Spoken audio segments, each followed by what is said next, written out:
还有脸笑？若是侧妃有半点闪失，你担待得起吗？你居然敢打朝廷命官！拿开你的猪蹄子，再拿手指着我，本宫直接给你剁了喂狗！听说太子今日纳妾，台场竟比当年迎娶正妻还要奢华10倍。我抓了把瓜子就往东宫跑，准备好好看这场宠妾灭妻的大戏。那新进门的小妾果然张狂，竟敢僭越穿着一身正红嫁衣进门。我正嗑着瓜子啧啧称奇，她却突然转头看向我。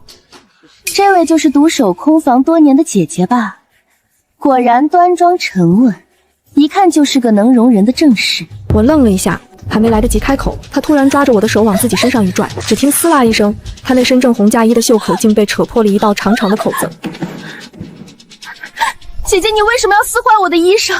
这可是殿下为了引我进门，特意寻了江南织造局亲手为我挑选的料子啊！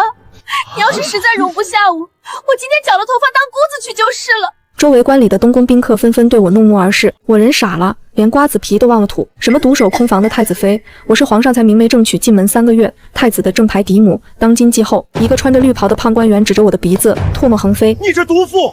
殿下大喜的日子，你竟敢当众撕毁侧妃的嫁衣！我把嘴里的瓜子皮呸的一声吐到他鞋面上。你知道我是谁吗？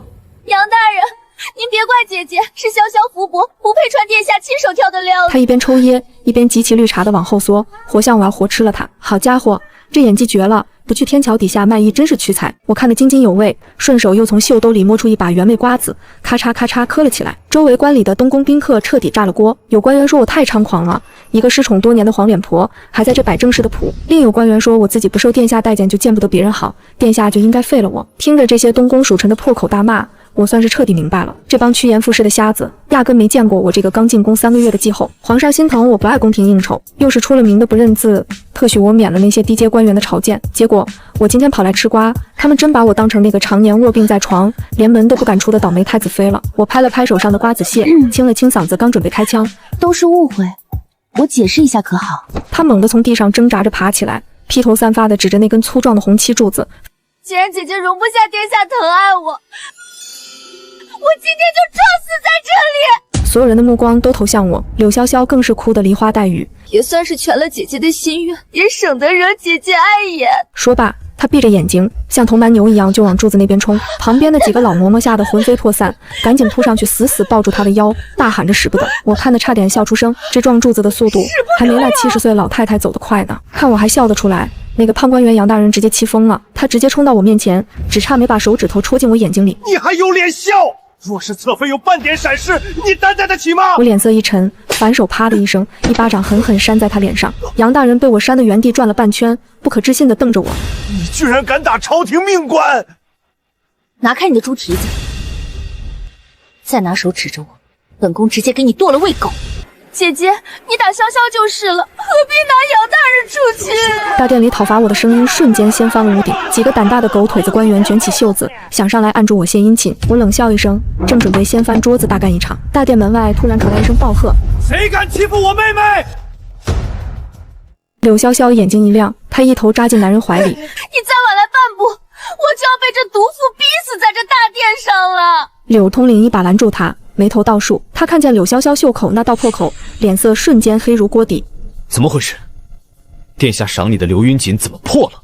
是姐姐，她不仅撕了殿下亲手挑的料子，还要逼我去绞头发当姑子。柳统领猛地转头，刀子般的目光死死定在我身上。他上下打量了我一眼。我当是谁这么大威风？原来是你这个占着茅坑不拉屎的黄脸婆！我听得直挑眉，占着茅坑不拉屎是何意？说的是我那个进门5年连东宫大门都不出的便宜儿媳妇吗？我刚想说话，那个被我扇肿了脸的杨大人连滚带爬的凑了上去，指着我恶狠狠地告状：柳统领，您可算来了！这毒妇不仅擅妒，还敢当众殴打朝廷命官，您快把她拿下，交由殿下发落！柳统领看着杨大人脸上的巴掌印，猛地跨前一步，指着我的鼻子破口大骂：一个不下蛋的母鸡，也敢在我妹妹面前摆正式的谱！来人，把门给我关死！今天我就替殿下好好教训你！砰的一声巨响，东宫正殿的大门被几个带刀府兵从外面死死关上，几十个全副武装的府兵涌入大殿，将我团团围住。周围的宾客吓得纷纷退到墙角，生怕溅一身血。柳潇潇靠在柳统领怀里，嘴角勾起一抹掩饰不住的得意。姐姐，你现在若是跪下给我磕3个响头，我或许还能劝哥哥留你一条命。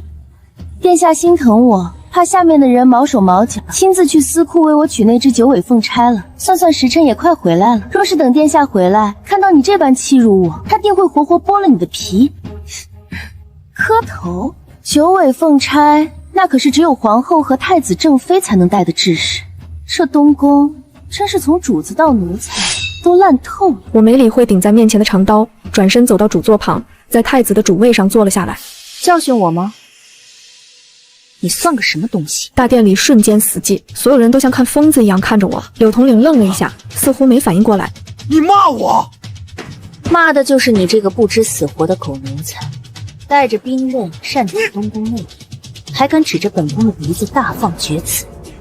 今日我非得教训你！柳统领气得满脸横肉都在乱颤，他在这东宫横行霸道惯了，哪里受过这种窝囊气？哥，他居然骂你是狗奴才！柳统领双眼猩红，猛地拔出腰刀，唰的一声指向我。敬酒不吃罚酒的贱妇！来人，先掌嘴50，打烂他这张嘴！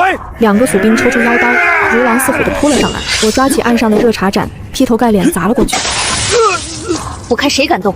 你们今天若是碰了本宫一根头发，明年的今天就是你们的忌日。几个府兵被镇住了，面面相觑，一时竟不敢上前。柳统领一脚踹翻了带头的府兵，大骂他们是一群废物。他刚要亲自上前，柳潇潇突然扑了过来。大喜的日子，见血不吉利。他转过头，扑通一声跪在我面前。周围的宾客纷纷倒吸一口凉气。侧妃娘娘千金之躯，怎么能给一个废妃下跪？姐姐，我知道你心里苦。他指了指自己破裂的红袖口。只要你现在跪下来给我磕3个响头赔罪，再拿针线当着大家的面亲手把我这件嫁衣缝好，我就当今天的事没发生过。只要姐姐肯低头，以后在这东宫，我还能赏姐姐一口饭吃。快和我磕头道歉吧。我低头看着他，让我给你缝衣服。随后站起身，一脚直踹在他的心窝上。滚吧！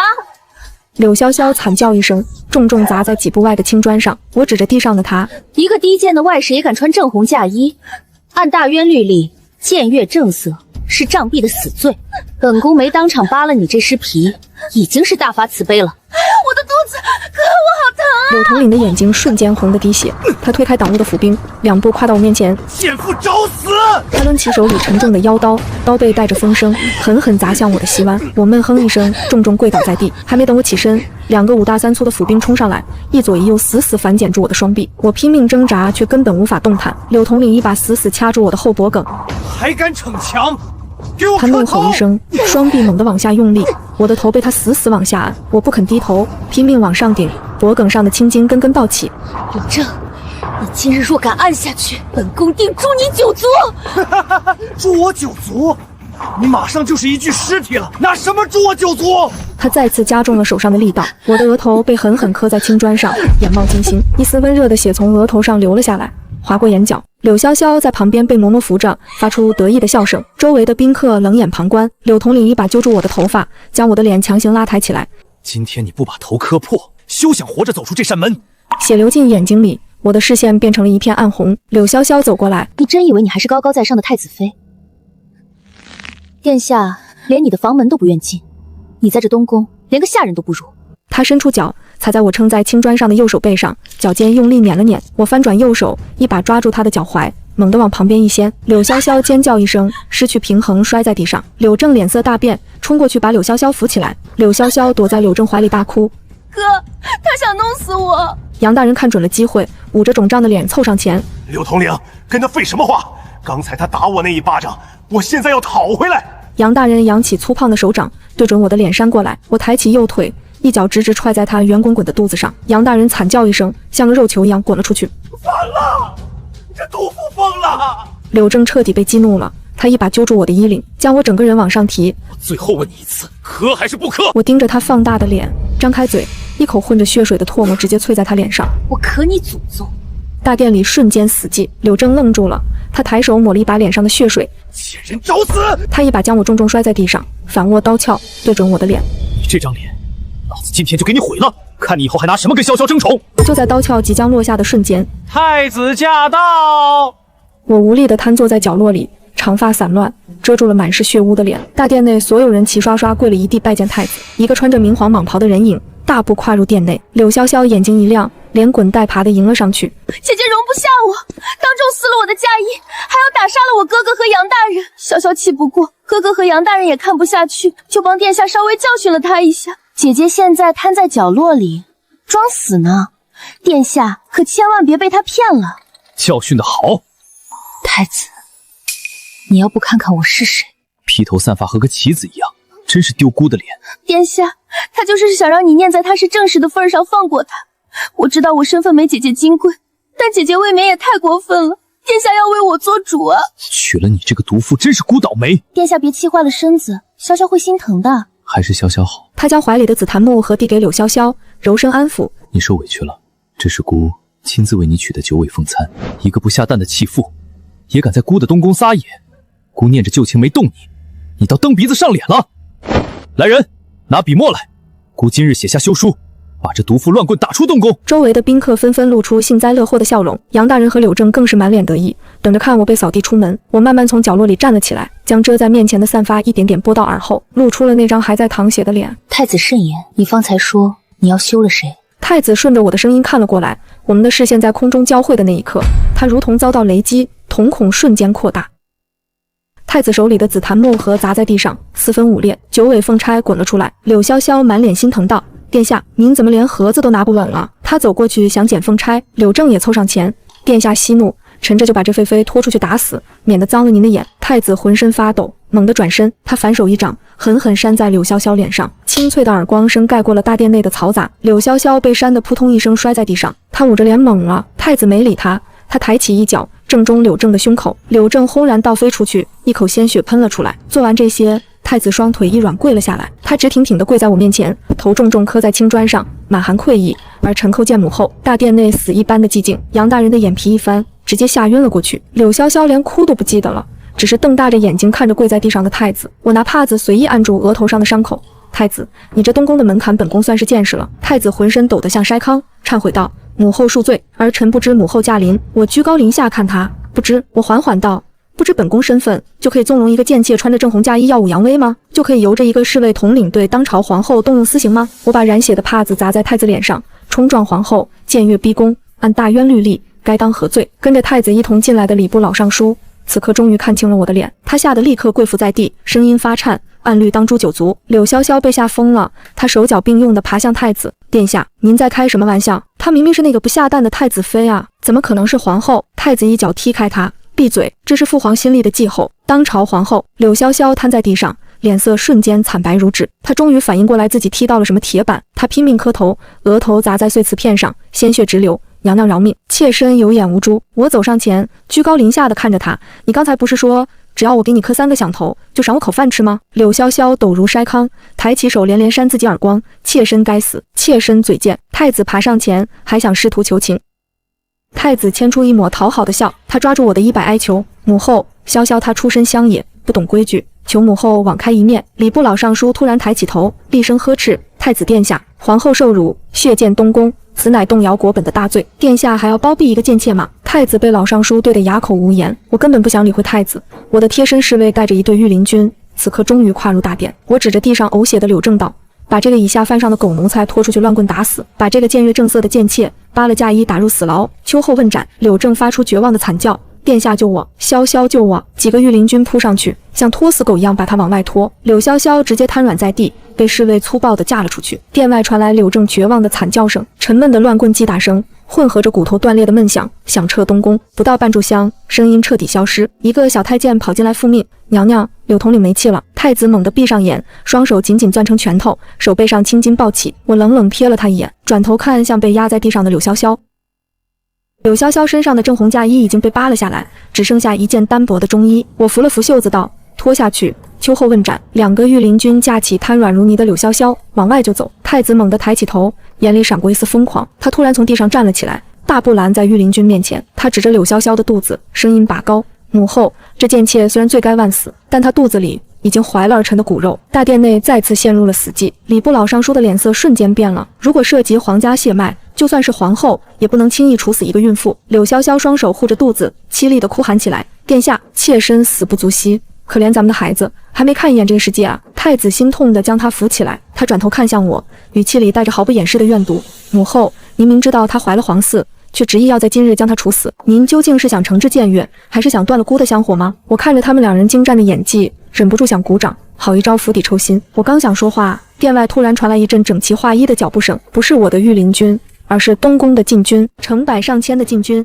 眨眼间将整个正殿团团包围，殿内的空气瞬间降至冰点。我那几十个御林军被逼得连连后退，护在我身前。我冷眼看着太子，太子，你这是何意？太子挺直了腰板，一扫刚才的颓势，他挥了挥手，一个东宫内侍捧着一个托盘，快步走到太子身边，托盘上放着一沓厚厚的信件。太子拿起最上面的一封信，高高举起，母后，儿臣本想家丑不可外扬，但您今日步步紧逼，儿臣不得不大义灭亲了。殿内所有人的目光都投向我，都在等着太子的下一句话。太子指着我的鼻子，厉声喝道：“这些信是儿臣刚刚命人在母后寝宫的床榻下搜出来的，上面清清楚楚地写着母后如何联络朝中旧臣，意图在姑的大婚之日毒害皇嗣，制造混乱，甚至您还密谋要废了姑，意图往后有孕上位。”全场哗然，谋逆，这可是诛十族的大罪。杨大人刚从昏迷中醒来，听到这话，吓得再次两眼一翻晕了过去。柳潇潇靠在太子怀里，摸着肚子，嘴角勾起一抹恶毒的笑。柳潇潇笑得妖艳，那副大仇得报的表情着实令人恶心。我死死盯着他，我倒要看看这两人究竟想要做什么。柳潇潇刻意拔高了声音，确保大殿内外所有人都能听见。皇后娘娘，您刚才不是用大渊律例来压我吗？可您谋害皇嗣，密谋造反，怎么好意思血口喷人呢？他咯咯地笑了起来。按大渊律例，这可是凌迟处死的罪过啊！今日妾身倒要看看您这尊贵的皇后怎么逃过这必死之局。太子一挥手，周围的禁军长枪前指，步步逼近，明晃晃的枪尖离我的鼻尖只剩不到1尺的距离。这就是太子，还有他娶的妾室，真是天造地设的一对。果然，东宫从上到下，由里到外都烂透了。若是将皇位传给他，天下苍生必遭殃。我拧起眉头，即便如此，气势也没有软下去。你们两个要做什么？太子目眦欲裂，他指着我，一字一句地发出了最后的死命令：来人，将这个意图谋反的毒妇给姑当场拿下！长枪如林，步步逼近。我看着太子手里那沓罪证，突然明白了，原来在这儿等着我呢。太子见皇上宠爱我，恐以后我诞下皇子与他争夺皇位所设的局。今天的这场大戏，从头到尾就是为了骗我入局罢了。我拨开面前冷冰冰的枪尖，走到太子面前，我高声质问他：你说从本宫床底下搜出来的？好大儿，你这局布得挺废纸啊！死到临头还敢猖狂，拿下！禁军刚要动手，一声怒吼从殿外传来：给朕住手！是皇帝的声音，他语气震怒。禁军如潮水般从中间劈开一条路，皇上穿着一身明黄长服，脸色铁青，大步流星地跨了进来。跟在他身后的是全副武装、杀气腾腾的皇家禁卫。大殿内呼啦啦跪倒了一大片，纷纷参见。太子眼睛一亮，仿佛抓住了救命稻草，他扑通一声跪在皇上面前，双手高举那沓信件。父皇，您来得正好，母后不仅要毒杀儿臣有孕的侧妃，而且儿臣还在他床下搜出了这些谋逆的信件，他意图联络旧臣，废除儿臣啊！以后好借孕生位。我平静地看着眼前的一切，我倒要看看他们要做什么。一旁的柳潇潇也跟着磕头，她哭得肝肠寸断。皇上明鉴，若非殿下及时赶到，妾身和肚子里的皇嗣今日就要命丧当场了。皇上没理会地上的两人，他一把夺过太子手里的信件，低头扫了一眼，大殿里静得连根针掉在地上都听得见。太子嘴角勾起一抹得逞的冷笑，谋逆加上毒害皇嗣，就算他是继后，今天也必须死。皇上看着手里的信，眉头越皱越紧。突然，混账东西，你伪造罪证也不打听清楚，你母后大字不识一个，是个出了名的文盲。皇上气得浑身发抖，他指着地上的信纸怒骂：这上面引经据典，辞藻华丽，写得跟科举状元似的。你母后连自己的名字都写得像狗爬，她要能写出这种文采飞扬的策反信，朕明天就把皇位让给她。全场死寂，所有人都懵了。太子脸上的冷笑瞬间僵住，像吞了只死苍蝇一样难看。柳潇潇的哭声也戛然而止。文盲？皇上一脚踹在太子心窝上。朕当初封他为后，就是因为他成天只知道吃瓜看戏，压根没长那些弯弯绕绕的脑子。你拿这种东西来诬陷他，你当朕是瞎子吗？太子被踹得翻了个跟头。父皇息怒，就算书信是假，但他谋杀怀有皇嗣的功臣是真。柳氏肚子里可是您的亲皇孙啊！难道父皇要为了一个无知妇人，纵容他断了咱们皇家的香火吗？这话一出，皇上的动作僵住了。事关皇储血脉，历朝历代都是天大的事，就算我是继后，无故谋杀有孕侧妃，也是绝不允许的。皇上转头看向我，眼神有些为难。柳潇潇立刻抓住了这个机会，疯狂地在地上磕头。皇上，律法面前人人平等啊！皇后娘娘刚才就是用大元律例逼死了我哥哥。她抬起头，恶毒地看着我。柳潇潇双眼含泪转向皇上。现在，妾身也求皇上按律法办事，谋害皇嗣，该当何罪？我看着他们这副理直气壮的嘴脸，悠悠地叹了口气，然后我走到太子面前，居高临下地看着他。郝大儿，你确定他肚子里怀的是你的种？大殿里再次陷入死寂，太子猛地从地上窜起来。你这个毒妇！你不仅想杀他，还要污蔑姑的皇嗣血脉！柳潇潇也慌了，她拼命摇头，眼泪像断了线的珠子。殿下，妾身冤枉，妾身清清白白跟了您，怎么可能怀了别人的孩子？她扑过去抱住太子的腿。殿下，皇后娘娘这是要逼死我们母子啊！太子心疼地护住她，转头恶狠狠地瞪着我。父皇，您听听这毒妇说的是什么话？今日若不严惩，姑颜面何存？皇上皱起眉头，看向我，我连眼皮都没抬，只冲着殿外拍了拍手。既然太子不信，那就请太医当面对证。殿门外，几个早在等候的太医低着头，战战兢兢地走了进来。带头的是李太医，他手里捧了一本厚厚的脉案，低头漫步走进殿内。太子看到李太医，脸色微不可察地变了变。李太医恭恭敬敬跪下，叩首行礼：“微臣前参见皇上、皇后娘娘、太子殿下。”跟随而来的太医们也都跪了一地。我慢条斯理地走到太医面前，抽走他手里的脉案。我缓缓问道：“李太医，劳烦把你这几年给太子请平安的结果，当着皇上的面，当着众人的面，给本宫大声的念出来。”我把脉案直接砸在了太子胸口。太子怒目圆睁瞪着我，眼神里没有丝毫恐惧。他冷笑一声：“我倒要看看你个妖后要弄什么幺蛾子！”李太医浑身发抖，头磕在青砖上，根本不敢抬起来。他的声音都在打颤：“微臣回娘娘的话，太子殿下早年流连花街流巷，纵欲过度，伤了根本，加上这些年服用各种虎狼之药。”李太医深吸一口气，他闭着眼睛，无所畏惧地喊了出来：“殿下早在5年前就已经丧失了生育能力。”殿内霎时间安静下来。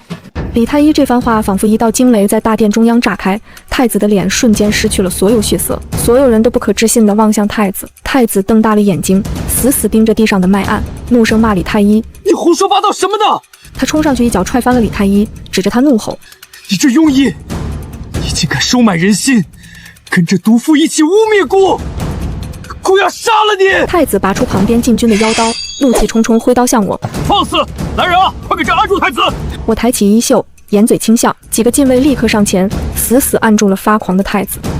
皇上捡起地上的脉案，翻了几页后，脸色瞬间变得铁青。这上面清清楚楚记录了这5年来的每一次用药和诊断，甚至连皇上派去的另外几个太医的会诊签字都有。天王老子来了，太子也是不能生。那么柳潇潇肚子里的孩子是谁的呢？所有人的目光齐刷刷地刺向了瘫坐在地上的柳潇潇。柳潇潇彻底傻了。就在这时，殿外又传来一阵脚步声，一个穿着灰布衣裳的老嬷嬷被带了进来。刘嬷嬷是御膳房的刘嬷嬷，当年曾在太子东宫当差，后来被柳潇潇找借口赶了出去，是我悄悄把她接回了东宫。刘嬷嬷跪倒在地：“老奴参见皇上、皇后娘娘。”我看着她：“刘嬷嬷，你说说，柳潇潇入宫前是做什么的？”刘嬷嬷抬起头，眼神里满是恨意：“回皇上，这柳潇潇根本不是什么江南良家女，她是秦淮河畔的青楼女子。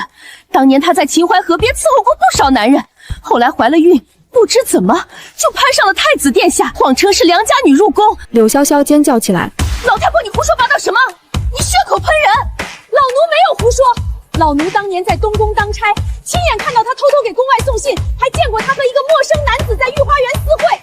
那男子临走前，他还塞给对方一包银子，说等他站稳脚跟就接他入宫。”太子猛地抬起头，神情失望，眼睛猩红地盯着柳潇潇：“柳潇潇，你竟然敢骗姑！”“不是的，殿下，是他陷害我，是刘嬷嬷和皇后娘娘串通好的，还有李太医，他们都是一伙的，他们不仅要害我，也要害你啊！”太子神情怔愣，整个人像是丢了3魂6魄站在那。我看向皇上：“是不是陷害再查查就知道了。皇上，臣妾让人去查柳潇潇在秦淮河畔的底细，还有那个和他私会的男子，想必很快就有结果了。柳潇潇还不死心，一把抱住太子，他的眼泪不断望向掉，那眼神实在是可怜至极。殿下，他在挑拨离间，这个毒妇是要害你啊！他就是想让你失去太子之位。太子呆呆站在原地，他的神情若有所思，好像真的在细细思考柳潇潇的话语。太子的两眼空洞，语气却是十分笃定。对，就是因为皇后毒妇，我们才会闹成这样。所有的一切都是他布的局。潇潇怎么可能是烟花女子？你就是想害潇潇，想害姑。太子还是这般天真可笑。我好言劝道：母后怎么会害皇储呢？太子与其怀疑本宫，不如转念想想，柳潇潇怀孕接近你的目的。此时的太子思绪已乱成一团，很快被我引导转而怀疑柳潇潇。柳潇潇的嘴唇此刻已经毫无血色，剧烈的哆嗦着。太子殿下，我是江南良家女啊！我一脚踹在他肩上，把他踹翻在地。一个名满秦淮的烟花女子，不知在哪儿怀了野男人的种，还敢仗着这个野种穿正红辱皇后，冒充皇嗣。我转头看向被按在地上的太子，温声道：好大儿，你这绿帽子戴得可真稳当啊！太子双眼猩红，死死盯着柳潇潇。你这个贱人，你竟敢骗姑！柳潇潇吓得魂飞魄散，他手脚并用的往后爬，拼命摇头。不是的，他骗您的，这些人一定是被他收买了。殿下，您别信他。事到如今，他还想做最后的垂死挣扎。我看着他这副不见棺材不掉泪的样子，嗤笑一声。我拍了拍手，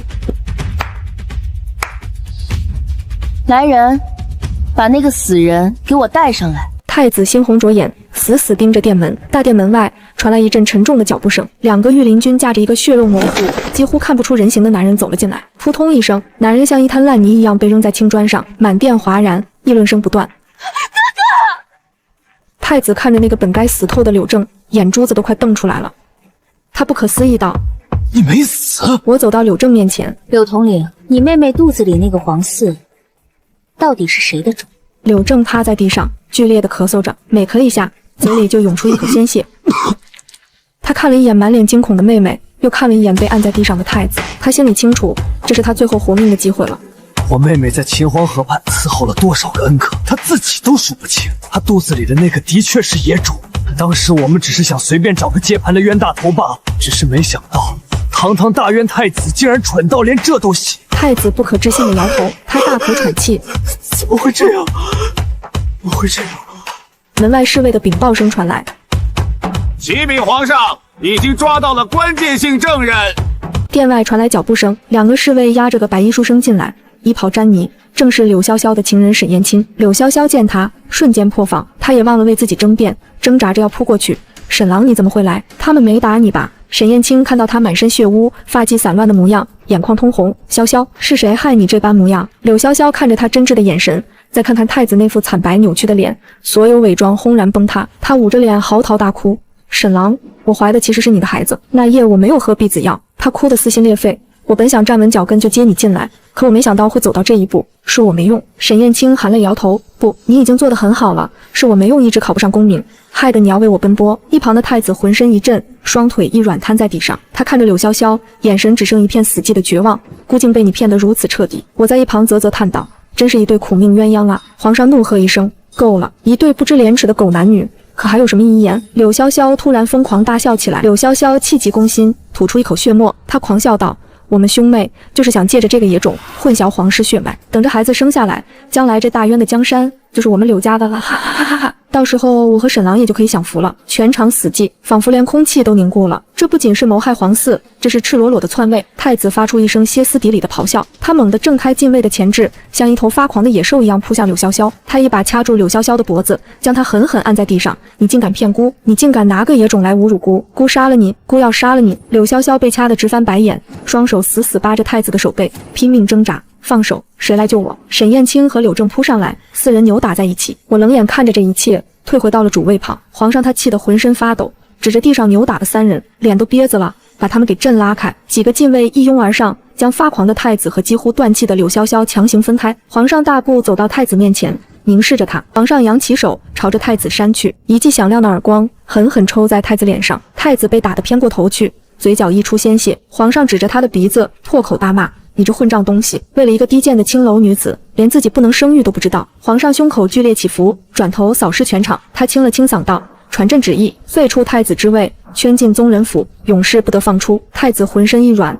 瘫倒在地，仿佛被抽干了所有的力气。他呆呆地看着皇上，连求饶都忘了。皇上目光转向地上的柳潇潇和柳正，还有沈燕青，眼神冷酷到了极点。柳氏兄妹与书生沈燕青混淆皇室血脉，意图谋反篡位，即刻拖出午门，车裂处死。诛九族！柳潇潇像是认命般苦笑出声，转头看向我，他脸色一变，眼里都是哀求。杀我可以，能否放我哥哥还有沈郎，都是我的错。他不顾一切地朝我爬过来，还想抱我的大腿，我一脚将他踹开，冷冷道：“早知今日，何必当初呢？”不久之后，几个御林军如狼似虎地扑上来，将柳潇潇和柳正像拖死狗一样拖了出去，沈燕青也不例外被拖了下去。三人凄厉的惨叫声划破东宫的天际，渐行渐远。最后御林军将太子也拖了出去。我看着眼前这一幕，唉叹了口气。皇上走到我身边，搭上我的肩膀，将我搂进怀里。他温声开口：“今天辛苦你了，受委屈了吧？”我假装生气，嘟着嘴哼了一声，何止是受了委屈，今日之事简直差点要了我的命。我用得意的口吻邀功道：“若是没有臣妾，今日的事恐怕就要被瞒天过海了。届时皇室血脉不纯，又不知会闹出多少祸患。臣妾如此大功劳，皇上是不是得给些什么赏赐呢？”皇上大笑几声，说：“还是我机灵，跟个小狐狸似的狡猾。我不乐意了。方才您还说臣妾愚钝，大字不识几个呢。”皇上看我生气了，也开始着急：“怎么了？生气啦？”我点点头：“那肯定，真是累死臣妾了。臣妾身上还一身伤呢。”皇帝连忙反应过，高声命令：“快传太医给皇后疗伤。皇后要有半点闪失，朕为你们试问。”3个月后的午门，刑场四周戒备森严，御林军手持长枪分列两侧，百姓们踮脚翘首，议论声不绝。我坐在观刑台上，身旁的宰相千金前太子妃张氏正往我手里塞着刚炒好的南瓜子，他小声嘀咕：“娘娘，这柳家兄妹真是恶有恶报，今日总算能解解气了。”我刚嗑了一颗瓜子，就听监斩官高声唱诺，及时道：“押罪犯上刑场。”铁链拖地的哗啦声刺耳响起，柳潇潇、柳正和沈燕青被御林军押了上来，三人衣衫褴褛，手脚镣铐磨得皮肉外翻，脸上满是血污与绝望。柳潇潇头发散乱，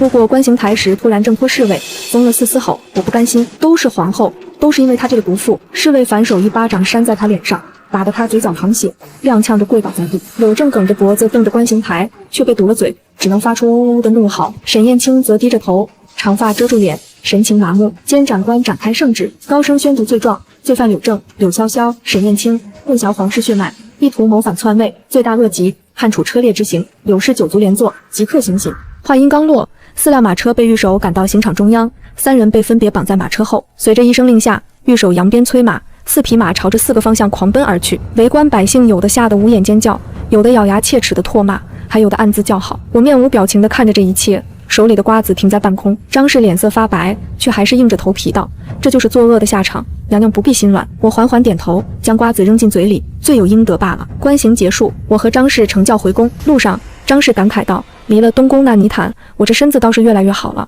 如今每日吃妈妈香，就盼着跟娘娘一起唠唠嗑，吃吃瓜。”我笑着拍了拍她的手：“以后有的是瓜让你吃。”轿子刚行至街角，就听身后传来癫狂嘶吼：“毒妇，拿命来！”我先连一看，废太子竟正断宗人府镣铐，披头散发，手里攥着半截断裂的木簪，疯跑而来。他囚服破烂，满身尘土，眼露凶光，直直扑向轿身。御林军立刻围上来阻拦，可他疯劲十足，竟撞开侍卫，一把抓住轿帘就要掀翻。我连忙站起身，抬手一耳光扇在他脸上。我厉声喝道：“疯子，还不清醒！”张氏被吓得啜泣不止。他身体本来就不好，不过一会就捂着胸口开始大口喘气。我扶住他：“你没事吧？”张氏摆摆手，随后猛然抬头：“娘娘小心，那疯子来了！”张氏护在我身前，我抬眼看，太子捂着脸狂笑，唾沫横飞：“是你们合谋害我，2个毒妇！我要杀了你们！我死了，你们也得给我陪葬！”太子正要用木簪刺来，远处马蹄声骤起，皇帝带着禁卫疾驰而至。皇上怒喝：“孽障，住手！”废太子转头，怨毒地扑向皇上：“你也帮他，孤要报仇！”禁卫瞬间将他按倒在地，铁链重新锁上。皇上气得发抖，屡教不改，留你必成祸患。皇上当即传旨：废太子疯癫行刺，流放极北苦寒之地，终生不得入关。废太子被拖走时，仍面目狰狞嘶吼着。轿子重新启程，阳光正好，京城的瓜田从来不会缺新热闹。轿子刚到宫门口，我突然一阵恶心，捂着嘴干呕起来。张氏吓得连忙扶我：“娘娘您怎么了？是不是方才的事惊着了？”我摆摆手，只觉得浑身乏力。回宫后请太医一诊脉，李太医跪在地上喜笑颜开：“恭喜娘娘，贺喜娘娘，您这是有孕了，已有2月身孕。我愣在原地。皇上得知后，他当天就撂下朝政，冲进未央宫。往日说一不二的帝王，此刻活像个紧张兮兮的老父亲，一会儿叮嘱御膳房炖安胎汤，一会儿让人把宫里的尖锐摆件全收起来，连走路都轻手轻脚，生怕惊着我。没过几日，张氏找上门来，她如今气色红润，穿着一身藕荷色衣裙，比从前在东宫时明艳了不少。我让她坐在身边，她就迫不及待地跟我头挨头唠起了宫里宫外的八卦。我嗑着瓜子，听她讲的眉飞色舞。孕期的不是都消了大半。往后日子里，皇上把我宠上了天，宫里最好的食材流水般送进未央宫，而张氏依旧隔3差5就来串门，每次都带着新鲜出炉的大瓜。我们便在花园里嗑着瓜子聊其文艺事，孕期的时光过得格外惬意。临盆之日，我正和张氏唠着家常，一段八卦还未说完，我的肚子突然一阵剧痛，手里的瓜子洒了满地。张氏惊呼着往外跑，喊人传太医。未央宫瞬间忙作一团，我攥着颈背疼得浑身冒汗，5脏6腑像被搅碎般难受，眼泪止不住往下掉。殿外皇上的踱步声越来越急，没过多久，他就不顾众人的阻拦冲了进来。他来到我身边，红着眼握住我的手，他的手心滚烫，笨拙地给我擦汗，声音发颤却坚定：再忍忍，咱们的孩子就来了。我疼得狠狠掐住他的胳膊，他咬牙忍着，还在不停安抚。不知过了多久，一声响亮的啼哭划破宫殿，稳婆欢喜大喊：皇后娘娘生了，是小皇子！经此一遭，我早已脱力瘫倒。皇上俯身吻我的额头，眼神里满是疼惜。皇上立刻传旨将我的孩子册封为太子，往后他每日下朝就奔未央宫照顾我，甚至亲手喂我喝汤。皇上掏心掏肺的，真是让我意识到这深宫里有他护着便是圆满。转眼间，我的儿子就满周岁了。周岁礼当天，太极殿被装点的金碧辉煌，殿外文武百官身着朝服，按品级分列2侧，肃穆庄严。我穿着一身繁复威严的正红凤袍，凤冠上的东珠随着步伐轻轻晃动。我怀里的小太子穿着绣着5爪金龙的锦袍，睁着圆溜溜的大眼睛，好奇地打量着周遭。皇上一身明黄龙袍，坐在御座上，目光始终追随着我和孩子。我抱着儿子，在宫女的搀扶下走上汉白玉阶。这不仅是儿子的周岁礼，更是我为他铺就的地图第一步。走到御座旁，礼部尚书捧着明黄圣旨，展开圣旨宣读，山呼海啸般的跪拜声响起。大殿内外，文武百官齐刷刷跪倒在地。我低头俯瞰，目光扫过前排，正好看到那个曾指着我鼻子骂的杨大人。他如今头发花白了不少，把头死死磕在地上，浑身抖得像个鹌鹑。我淡淡的收回目光，嘴角勾起一抹笑。世人只知我是个只懂看热闹的草包皇后，却不知在这吃人的深宫里，大智若愚才是最锋利的刀。如今我的儿子稳坐太子之位，这满朝文武谁都不敢再轻视我了。大典结束后，我带着儿子回到未央宫，宫女们连忙上前，小心翼翼地为我卸下沉重的凤冠和繁复的袍服，换上轻便舒适的常服。刚松了口气，端起宫女递来的热茶抿了一口，贴身大宫女翠翠就两眼放光地从外面冲了进来，发髻都跑乱了。翠翠喘着粗气，一手扶着门框，一手激动地直拍大腿。娘娘，娘娘，今天大瓜，镇国公府的世子爷，你还记得吗？被人发现在城外偷偷买了座别院，养了7个外室。我端着茶杯的手猛地一顿，比刚才册封太子时还要兴奋。真的假的？沈夫人那般厉害，她也敢这么折腾？翠翠连连点头，千真万确。听说还是世子爷的贴身小厮泄的密。沈夫人当场就气疯了，从厨房抄了2把剁骨刀，带着10几个家丁，正往城外别院赶去捉奸呢。这会儿估计都快打起来了。我一把将茶杯塞进翠翠手里，转身就往梳妆台前跑。快被叫！换身最不起眼的常服，可别让人认出来。迎着初升的朝阳，我大步流星地跨出宫门。新的一天，新的大瓜，本宫来了。